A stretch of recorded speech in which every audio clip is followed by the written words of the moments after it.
प्रिय छात्राओं, आज हम महाकवि कालिदास प्रणीत अभिज्ञान शाकुंतलम के षष्ठांक में प्रवेश कर चुके हैं और अब तक हमने देखा कि राजा चित्रफलक में निर्मित शकुंतला के चित्र को देख करके विभिन्न प्रकार की प्रतिक्रियाएं दे रहे हैं और जब एक भंवरा आकर के उस चित्र पर बैठ जाता है तो राजा बार बार उसको रोकने का प्रयास करते हैं। तब विदूषक कहता है, सानुमति कहती है कि इस समय इस भ्रमर को कुलीन जनोचित शिष्ट एवं न्यायोचित ढंग से रोका जा रहा है। तब विदूषक कहता है कि रोके जाने पर भी विपरीत काम करने वाली यह जाति है और भ्रमर जाति वही काम करती है जिसके लिए इसे रोका जाए। तब राजा कहते हैं, अच्छा, अरे तू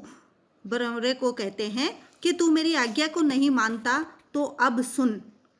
कि अक्लिष्ट बाल तरु पल्लव लोभनीयम पीतम मया सदयमेव रतोत्सवेषु बिंबाधरम स्पृशसि चेत भ्रमर प्रियायाः त्वं कारयामि कमलोदर बंधनस्थम। कि हे भ्रमर, हे मधुकर, अक्लिष्ट बाल तरु पल्लव लोभनीयम, अक्लिष्ट मुरझाए नहीं है ऐसे नव तरु नवीन वृक्ष के पत्तों के समान आकर्षक मया रतोत्सवेषु मेरे द्वारा रति काल में सदयमेव पीतम दयापूर्वक जिनका पान किया गया था ऐसे प्रियायाः बिंबाधरम, ऐसे प्रिया शकुंतला के बिंबतुल्य अधरोष्ट का चेत स्पृशसि, यदि तुम स्पर्श करते हो तो मैं त्वाम तुमको कमलोदर बंधनस्थम, कमल के मध्य भाग रूपी कारागार में बंद कार्यामी कराता हूँ। कि राजा भ्रमर को संबोधित करते हुए कहते हैं कि यदि तू मेरी आज्ञा को नहीं मानता तो फिर सुन, तुझे मेरे लिए यह राजदंड होगा। अगर तू मेरी प्रिया के उस बिंबरोष्ठ का स्पर्श करेगा जो न मुरझाए हुए तरु पल्लव के समान है ऐसे, तब मैं तुम्हें कमलोदर रूप कारागार में बंद करा दूंगा, अर्थात राजाज्ञा भंग करने के अपराध में तुझे कारागार का कष्ट उठाना पड़ेगा। तो यहाँ राजा दंड का भय जो है वो उस भ्रमर को दिखा रहे हैं। फिर आगे कहा है, राजा कहते हैं कि हे मित्र, किम इदम अनुतुष्टितम पौरो भाग्यम, कि तुमने यह जिस तरह से यह जो चित्र है इसमें जो निर्मित किया गया है, तुमने यह कैसी मूर्खता कर दी है कि दर्शन सुख अनुभवतः साक्षात इव तन्मयेन हृदयेन स्मृतिकारिणा त्वया में पुनरपि चित्रीकृता कांता। कि तन्मयेन हृदयेन, शकुंतला में रत चित्त के द्वारा साक्षात इव प्रत्यक्षतः मानो दर्शन सुखम अनुभवतः, दर्शन का आनंद करते हुए मैं मुझे स्मृतिकारिणा याद दिला देने वाला त्वया तुम्हारे द्वारा मेरी कांता जो प्रिया शकुंतला है पुनरपि फिर भी चित्रीकृता चित्र में चित्रित कर दी गई है। राजा खिन्न मन से विदूषक से कहते हैं कि जब मैं तन्मय अर्थात शकुंतलामय था तो मानो प्रत्यक्षतः दर्शन आनंद प्राप्त कर रहा था, उसी समय तुमने यह याद दिलाकर कि यह तो चित्र है, साक्षात शकुंतला नहीं, मेरी प्रिया को जो कि साक्षात मेरे सामने थी पुनः चित्रित कर दिया है और इस प्रकार तुमने मुझे उसके दर्शन के सुख से वंचित कर दिया है। यह तुम्हारी बहुत ही धृष्टता है कि तुमने बहुत धृष्टतापूर्ण कार्य किया है, ऐसा राजा विदूषक से यहाँ पर कह रहे हैं। और इसी के साथ वाष्पम विहरति, राजा की आंखों में आंसू आने लगते हैं। तब सानुमति राजा से कहती है कि यह पूर्वा पर विरोध्य पूर्व एष विरह मार्ग है, कि यह विरह का मार्ग जो है भूत और वर्तमान काल के परस्पर विपरीत है, अर्थात निराला ही है। तब राजा कहते हैं कि प्रजागरात खिली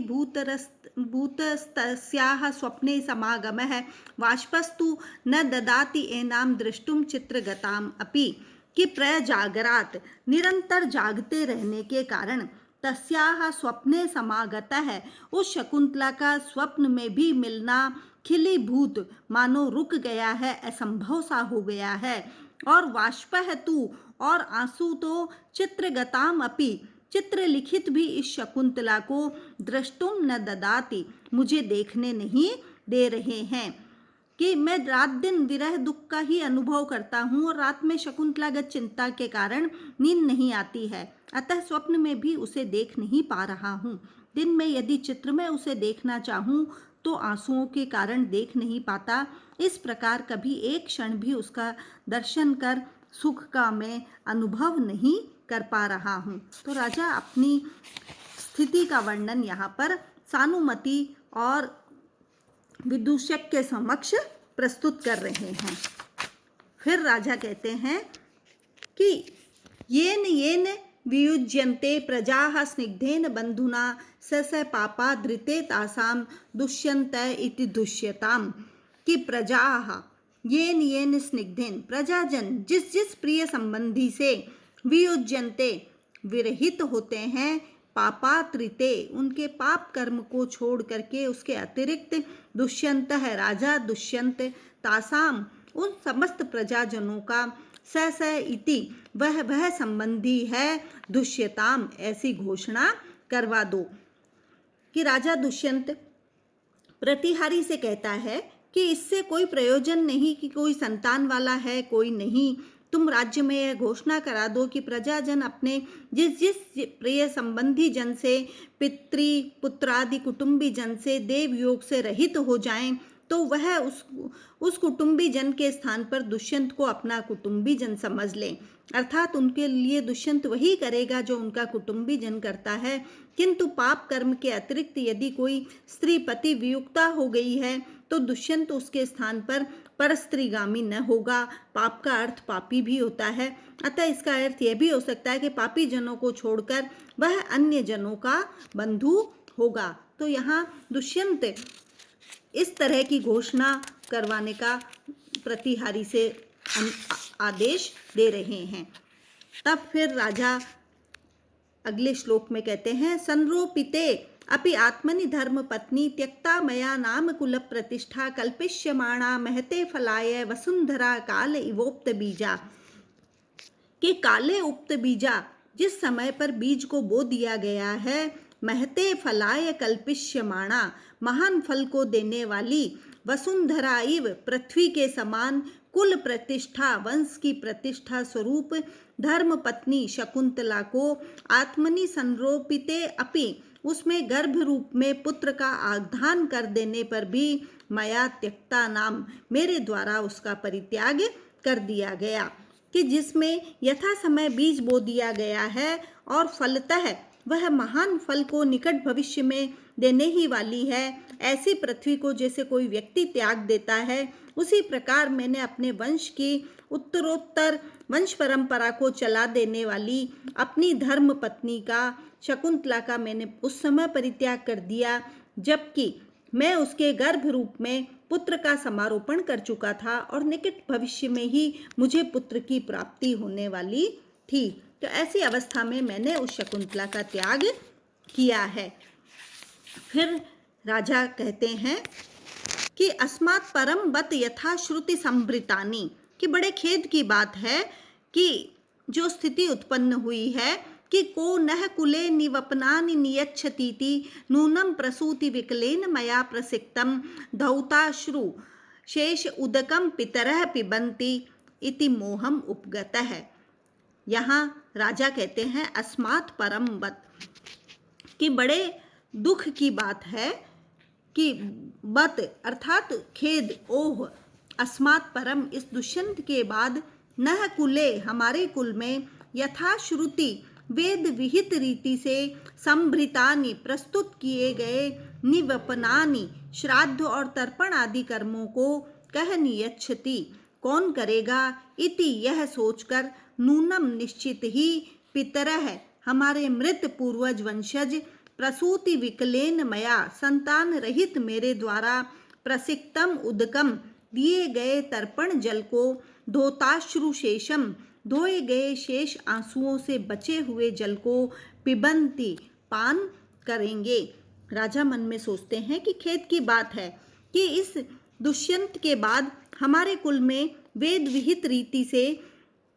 प्रस्तुत किए गए श्राद्ध तर्पण आदि पितृकर्म को कौन करेगा, यह सोचकर इस समय अवश्य ही मेरे निस्संतान होने के कारण पितर जो है मेरे दिए गए जल को तर्पण जल से पहले तो अपने आंसुओं से धोते होंगे और तो उसके बाद शेष बचे हुए जल को पीते होंगे। यह जानकर कि दुष्यंत के बाद मेरे कुल में श्राद्ध तर्पण करने वाला कोई न रहेगा, अतः उन्हें दुख होता होगा। इस